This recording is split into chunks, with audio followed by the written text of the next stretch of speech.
Assalamualaikum students. This is Paradise College and welcome to the class of English of first year. Students, previous lecture में हमने Clearing in the Sky का first half page complete किया था with translation and synonyms and grammar. तो अब हमने इस story का first page second half complete करना है. अपनी बुक वन खोलें, clearing in the sky story का फर्स्ट पेज ओपन करें. पेज नंबर है 11. इसको हम स्टार्ट करते हैं मिड से. सडनली अचानक ही स्टॉप्ड, वो रुके. एट द एज, किनारे पे ऑफ द मीडो, चिरागा या घास के मैदान. अचानक वो घास के मैदान के किनारे पे रुके. Suddenly, abruptly.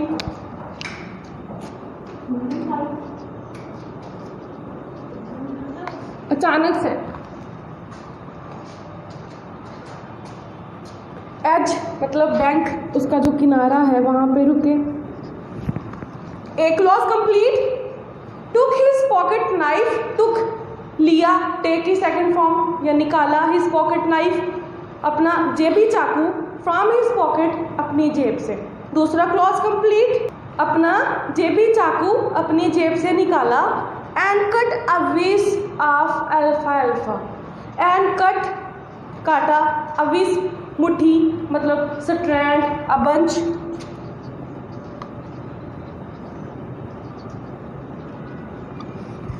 अल्फाल्फा ये जड़ी बूटी का नाम है, घास का नाम है अल्फाल्फा. बच्चे कट यहाँ पे इर्रेगुलर वर्ब है and you know that irregular verb की फॉर्म चेंज नहीं होती.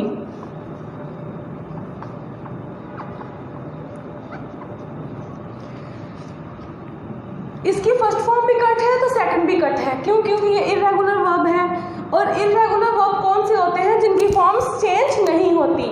रेगुलर वर्ब्स कौन से होते हैं जिनकी फॉर्म चेंज होती है, जैसे टेक, टुक, टेकन. ये क्या है? रेगुलर. और जिनकी चेंज नहीं होती, कांस्टेंट रहती है, उनको हम क्या कहते हैं? Irregular verb.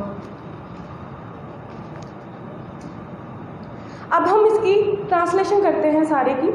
अचानक से वो घास के मैदान के किनारे पे रुके. अपनी जेब से जेबी चाकू निकाला. एक मुट्ठी भर के अल्फाल्फा काटा. ही हेल्ड, उसने रखा. इट, इसको. इट ऑब्जेक्ट और प्रोनाउन भी. इट मतलब वो जो घास थी. Between him and the sun, अपने और सूरज के दरमियान में. He held it up between him and the sun. उसने इसको अपने और सूरज के दरमियान में रखा. सामने सनलाइट, सूरज की रोशनी आ रही थी. ऐसे मुट्ठी भर के उसने अल्फाल्फा जो काटा था अपने और सूरज के बीच में रखा. सन रेज है वो उसके फेस पे ना पड़े. लुक एट दिस जेस. इसको हम दो तरह से प्रोनाउंस करते हैं. लुक एट दिस जेस और लुक एट दिस जेस. लुक एट दिस जेस, देखो इसकी तरफ. जेस अगेन. अगेन क्या है यहाँ पे? जेस वोकेटिव नाउन, पुकारने के लिए यूज हुआ है, इसलिए इससे पहले कॉमा यूज हुआ है. और एक्सक्लेमेशन का यूज क्यों हुआ है? एक्सक्लेम करने के लिए. वो एक्सप्रेशन के साथ कह रहा था लुक एट दिस, इसकी तरफ देखो. किसकी तरफ? दिस यहाँ पे क्या है बच्चों? कौन सा ऑब्जेक्ट है? वो अल्फाल्फा. कह रहा था अल्फाल्फा की तरफ देखो. इसकी तरफ देखो. ही ब्रैग्ड, वो चिल्लाया. ब्रैग्ड मतलब एक्साइटेड होके चिल्लाना, एक्साइटेड होके बोलना. बोस्टेड, शाउटेड, आवाज में दम लाके बोलना, पावरफुल तरीके से. लुक एट दिस, ये देखो. उसने कहा डिड यू एवर सी, क्या तुमने कभी देखा है? बेटर अल्फाल्फा, बेहतर अल्फाल्फा. ग्रो आउट, उगा हुआ. ऑफ द अर्थ, जमीन पे. क्या तुमने कभी बेटर कंपेरेटिव डिग्री में आ रहा है तो इससे बेहतर हो जाएगा। क्या तुमने कभी इससे बेहतर जमीन पे उगा हुआ अल्फाल्फा देखा है? अल्फाल्फा को उर्दू में लॉसिन बोलते हैं वैसे। डिड यू एवर यहाँ पे क्या इंडिकेट कर रहा है? एवर यूज हुआ है तो ये परफेक्ट टेंस है। स्टूडेंट्स यहाँ पे गौर कीजिएगा, मैं आपको इस सेंटेंस का स्ट्रक्चर बताने लगी हूँ।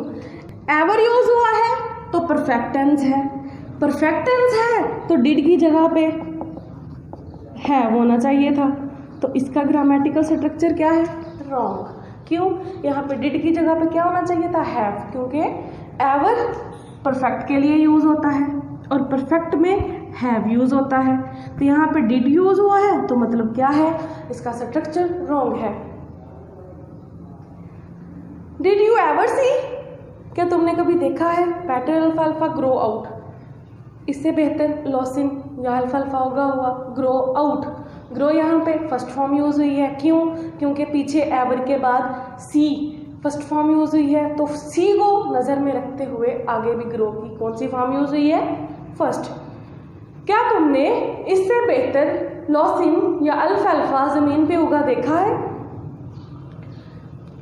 बेटर यहाँ पे क्या यूज हुआ है? Comparative degree of adjective. ये कौन सी डिग्री है? कंपेरेटिव, जिसमें कंपेयर किया जाता है दो चीजों को।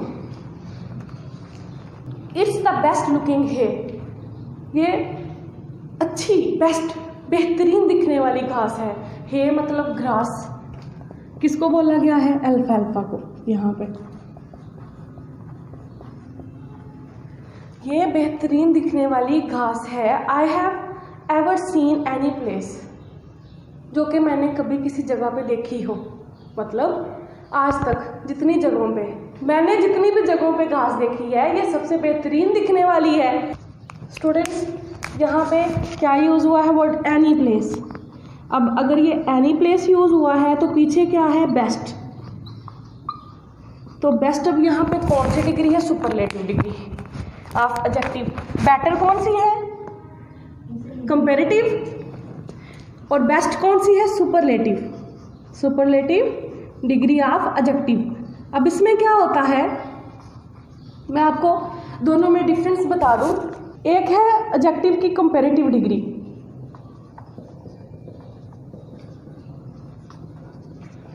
इसमें क्या है? दो चीज़ों के बीच में, टू थिंग्स, कंपेयर किया जाता है दो चीज़ों को जस्ट, ठीक है ना। My class are better rather than yours, इस तरह से।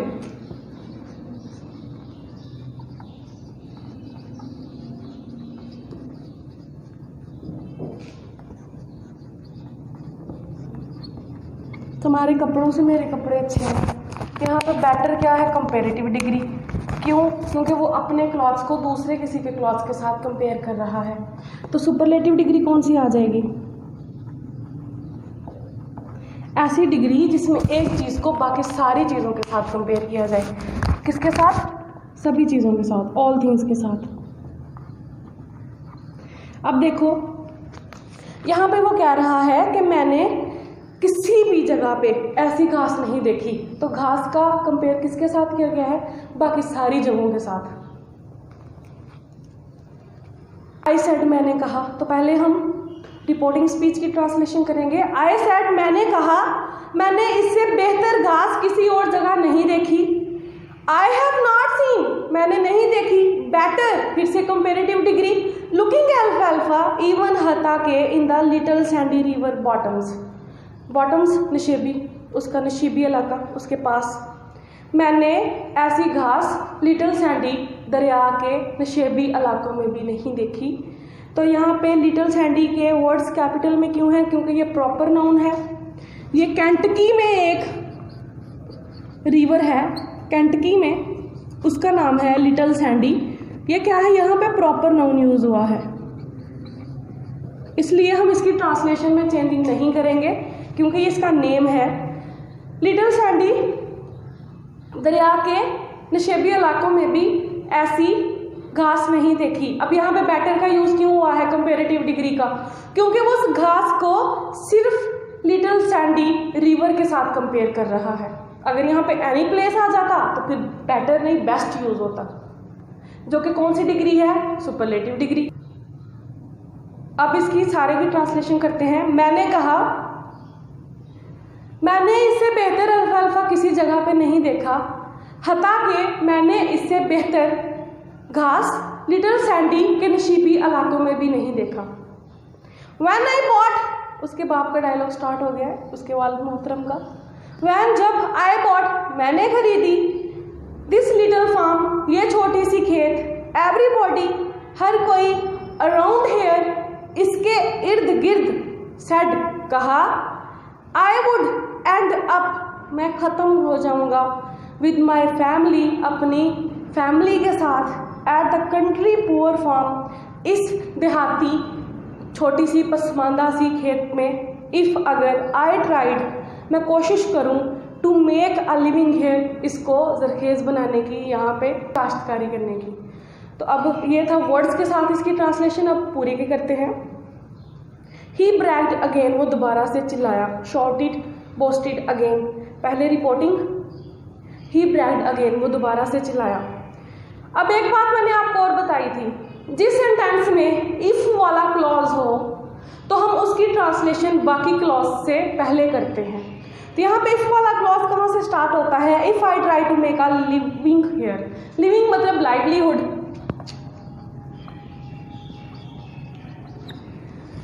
पहले हम पहले क्लॉज की ट्रांसलेशन करते हैं, फिर इफ़ वाले क्लास में इफ़ की पहले करेंगे। जब मैंने ये छोटी सी खेत खरीदी तो इसके पास, इसके इर्द गिर्द रहने वालों ने कहा, अगर मैं यहाँ पे इसको जरखेज़ बनाने की कोशिश करूँ तो मैं अपनी फैमिली के साथ यहीं पे ख़त्म हो जाऊँगा। जब मैंने ये छोटी खेत खरीदी तो इसके आसपास रहने वालों ने मुझे कहा, अगर मैं इसको ज़रिए मुआश बनाने की कोशिश करूं तो मैं अपनी फैमिली के साथ, अपने ख़ानदान के साथ यहीं पे ख़त्म हो जाऊंगा। एंड अप मतलब फिनिश, डिकेड, फिनिश हो जाऊंगा, ख़त्म हो जाऊंगा, डिस्ट्रॉय हो जाऊंगा।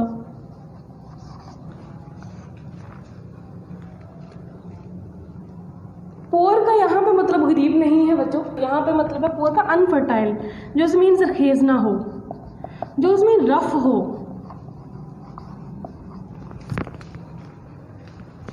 इट टुक मी, इसने लिए, 30 years, 30 साल, इसने लिए 30 साल, to improve these old, to improve these old, ये पुरानी वर्न आउट फटी हुई एकर्स, फटे हुए एकर्स, एकड़, to make them do this, उनको इस लेवल पे, इस मुकाम पे लाने के लिए मेरे 30 साल लगे। To improve infinitive verb, these old worn out rough,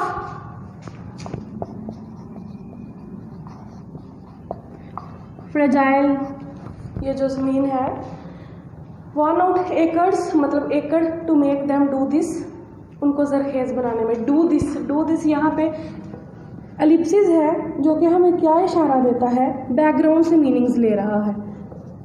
background से क्या मीनिंग ले रहा है? हमें पीछे वो बता चुका है कि ये ज़मीन पुअर फार्म है, मतलब अनफर्टाइल है। इसने मेरे इन फटे पुराने नाजरखेज़ ज़मीन को जरखेज़ बनाने में मेरे 30 साल लगे। आई लाइक दीज वुड्स, जैस, वुड्स यहाँ पे फॉरेस्ट को बोला गया है, जंगल को बोला गया है, जंगल फॉरेस्ट को बोला गया है। मुझे ये जंगल पसंद है, जैस माई फादर सेड, मेरे बाप ने कहा, मुझे ये जंगल पसंद है। जैस, रिमेंबर, याद है, when we used to come, जब हम आया करते थे, हेयर, यहाँ, टू हंट फॉर स्क्वेयर्स, गिलहरियों का शिकार करने। यूज्ड टू पास्ट की एक रूटीन को शो करता है। इसका मतलब है कि पास्ट में कोई रूटीन थी जो अब नहीं है। We used to play hockey, हम हॉकी खेला करते थे। पहले खेलते थे अब नहीं खेलते। यूज टू का क्या मतलब है कि पास्ट में रूटीन थी, अब कोई रूटीन नहीं है वो वाली। ही यूज्ड टू स्मोकिंग, वो स्मोकिंग किया करता था, मतलब कभी करता था अब नहीं करता। तो इसका यूज टू का मतलब है पास्ट में कोई रूटीन। तो वो उसका बाप उसको क्या याद करवा रहा है, कहता याद है जब हम यहाँ गिलहरियों का शिकार करने आया करते थे। रिमेंबर, याद है, व्हेन वी सैट, जब हम बैठते थे, बीनीथ, नीचे, दीज हिकरीज, इन हिकोरियों के दरख्तों के, एंड द स्क्विरल्स, और गिलहरियाँ थ्रू फेंकती थी ग्रीन हिकरी, सब्ज हिकरी शेल्स, हिकरी के खोल फेंका करती थी डाउन एट अस, हमारे ऊपर। रिमेंबर, याद है, व्हेन वी सैट, जब हम बैठते थे, बीनीथ मतलब अंडर, बिलो, दरख्तों के नीचे बैठना, दरख्तों के नीचे बैठना। आपने अक्सर ये विलेज साइड पे देखा होगा, लोग दोपहर को अक्सर दरख्तों के नीचे बैठा करते हैं। तो वो भी कहता है कि जब पास्ट की बात, पास्ट की रूटीन है ना, जब वो अपने बेटे के साथ आया करता था, अपने बेटे के साथ आया करता था, तो उसको याद करवा रहा है, वो पास्ट की सारी चीज़ें याद करवा रहा है। क्या तुम्हें याद है जब हम हिकोरियों के दरख्तों के नीचे बैठते थे और गिलहरियाँ सब्ज रंग की हिकोरियों के खोल हमारे ऊपर फेंका करती थी। डाउन एट अस मतलब ऊपर से नीचे फेंकना। द मॉर्निंग विंड, सुबह की हवा, just at the break of day in August, सुबह के वक्त अगस्त में, वह सो गुड टू ब्रीथ, सांस लेने के लिए कितनी अच्छी थी। ब्रीथ यहाँ पे अगेन नाउन यूज हुआ है, अगर ब्रेथ होता, आप ब्रीथ को चेंज नहीं कर सकते हो वर्ब में, ये नाउन है तो नाउन ही रहेगा। I can't forget those days, मैं वो दिन नहीं भूल सकता। बच्चों यहाँ पे एक फादर्स लव शो है, यहाँ पे क्या है, father's love for his son और फॉर पास्ट, वो सारी चीज़ें मेमोराइज कर रहा है, वो अपने बेटे को सब कुछ याद करवा रहा है। उसका बेटा उसके साथ नहीं रहता, उसका एक अलग घर है, अलग फैमिली है। तो लेकिन जब वो बाप बेटा इकट्ठे आया करते थे खेतों में, तो वो वक्त सारा उसको याद करवा रहा है। कहता सुबह की हवा कितनी अच्छी थी, जब दिन का आगाज होता अगस्त में, सांस लेने के लिए कितनी अच्छी थी, मैं वो दिन नहीं भूल सकता। एंड इन अक्टूबर, और अक्टूबर में, when the rabbits were ripe, जब खरगोश जोबन में होते थे। यहाँ पे राइप का मतलब पकना नहीं है, मतलब है मैच्योर होना, मतलब जब वो बड़े हो जाते थे, अडल्ट बनना।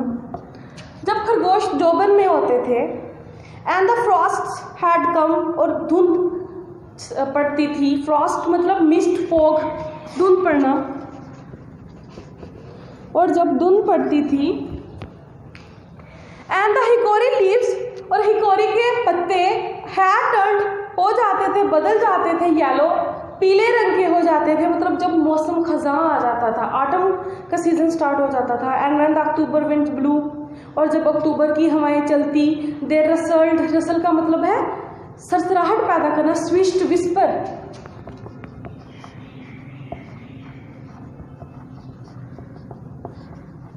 जब हवाएं चलती थी अक्टूबर की, जब अक्टूबर की हवाओं में वो सरसराहट पैदा करते फ्रॉम द ट्रीज, दरख्तों से, एंड दे फेल, और वो गिरते लाइक येलो रेन ड्रॉप्स, जर्द रंग की कतरों की शक्ल में, टू द ग्राउंड, मैदान में। अक्टूबर में जब खरगोश पूरे जोबर में होते और धुंध छा जाती और हिकोरी के पत्ते पीले पड़ जाते, और जब अक्टूबर की हवाएं चलती तो वो पत्ते सरसराहट पैदा करते और सर्द रंग की बारिश की तरह, बारिश के कतरों की तरह वो ज़मीन पे गिरते। मतलब दरख्त के सारे जो पत्ते हैं वो येलो हो गए, जब वो सूख जाते हैं, बिल्कुल बेजान से हो जाते हैं, तो हवा चलती है तो वो नीचे गिरते हैं। तो कहता है वो कैसे दिखते थे, जैसे येलो कलर्ड रेन हो रही हो, बारिश हो रही हो पीले रंग की। ये अपने बेटे को याद करवा रहा था वो। रिमेंबर, याद है, ही सेड, उसने कहा, looking at me with his pale blue eyes, मेरी तरफ देखते हुए, जर्द नीली आंखों से मेरी तरफ देखते हुए उसने कहा, हाउ आर हाउंड्स, हमारे शिकारी कुत्तों के बारे में क्या ख्याल है। हाउंड्स शिकारी कुत्ते, फॉर प्री, और पैक्स इन दोनों में डिफरेंस क्या है? पेट्स घर में रखने वाले पालतू, रेट्स एंड स्काउट उनके नाम would make the rabbit circle, खरगोशों को दायरे में ले लेते। दीज वर गुड डेज, वो अच्छे दिन थे। जस, अगेन यहाँ पे वोकेटिव नाउन, जस को क्या कर रहा है? वो मुखातिब कर रहा है, वोकेट कर रहा है। That's why I remember this mountain, that's why, सारे रीजंस, जो रीजन दिए हैं उसने, क्या क्या रीजन दिए हैं उसने? अक्टूबर की हवाएं चलना, हिकोरी के जो पत्ते हैं वो पीले पड़ना, उनका बारिश की शक्ल में नीचे गिरना, और उनके जो शिकारी कुत्ते हैं उनका खरगोशों को दायरे में लेना, ये सारी बातें याद करवा रहा है उसको। तो कहता है कि इसी वजह से मुझे इस पहाड़ी से बहुत लगाव है, इसी वजह से मुझे ये पहाड़ी पसंद है। स्टूडेंट्स, आज हमारा क्लियरिंग इन द स्काई का फर्स्ट पेज कंप्लीट हो गया है ट्रांसलेशन और सिनोनिम्स के साथ। कल हम नेक्स्ट इसका जो सेकंड पेज है वो स्टार्ट करेंगे। आज के लिए इतना ही। अल्लाह हाफिज़।